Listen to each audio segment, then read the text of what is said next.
నేను చెప్పేది ఒకటి, యువకులారా ఈ రోజు జన్మించాం, మనం చావడానికే బతుకున్నాం. ఎవడు కూడా శాశ్వతంగా ఈ భూమి మీద ఉండిపోడు. మనం చనిపోవడానికే బతుకున్నాం.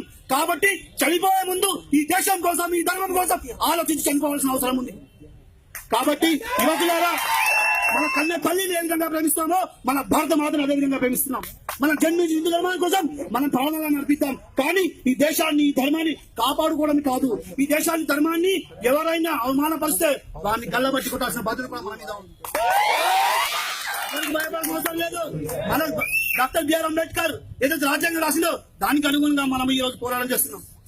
దాన్ని కాదని అంతకన్నా ఎక్కువ ఆలోచనతో నేను మాట్లాడుతున్నాం. ఏంటంటే లీగల్ గా మేము కేసు పెట్టాం. ఏం పెట్టారండి మీరు లీగల్ గా కేసు? పర్మిషన్ తీసుకోరా? పాకిస్తాన్ టెర్రరిస్ట్ వ్యతిరేకంగా పాకిస్తాన్ జెండాకు మేము కాల్ చేస్తే మీ పర్మిషన్ తీసుకోవాలంటే మీరు పాకిస్తాన్ వల్ల, హిందుస్థాన్ వల్ల? చెప్పండి, దీనికి కారణం చెప్పండి. మీకు ఎన్ని డబ్బులు వస్తున్నాయి? కాశ్మీర్ నుంచి వస్తున్నాయా? పాకిస్తాన్ నుంచి వస్తున్నాయా? సౌదీ అరేబియా నుంచి వస్తున్నాయా? ఎక్కడి నుంచి వస్తున్నాయి? మీ అకౌంట్లో ఒకసారి చెక్ చేద్దాం.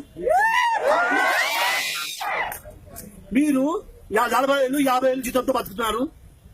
ఒక సిఐ హైదరాబాద్ లో ఇల్లు కడుతుంటే ఆదిలాబాద్ జిల్లా, నిర్మల్ జిల్లా నుంచి కేక్ కలపబోతుందండి. దానికి కానిస్టేబుల్ సాక్ష్యం. ఇలాంటి దొంగచాటు వ్యవహారాలు చేస్తూ దేశభక్తి కోసం ప్రాధాన్యత హిందువుల మీద మీరు కేసు పెడతారా? ఒక్కసారి ఒక అధికారి తప్పు చేయొచ్చు, కానీ కింది స్థాయి పోలీస్ వ్యవస్థ ఆలోచించండి. ఒక సిఐ తప్పు చేయొచ్చు, ఎస్ఐలు ఆలోచించండి. ఒక ఎస్పీ తప్పు చేయొచ్చు, డిఎస్పీ ఆలోచించాలి. కానీ నిజం మీద తెలుసుకొని వాళ్ళ మీద కేసులు పెట్టండి. అదేవిధంగా ఇంకొకసారి ఇట్లా కేసులు పెడితే, ఇట్లా చిదే బనాయిస్తే, ఇట్లా కింద బడవాగిలు చేస్తే ఊరికి లేదు.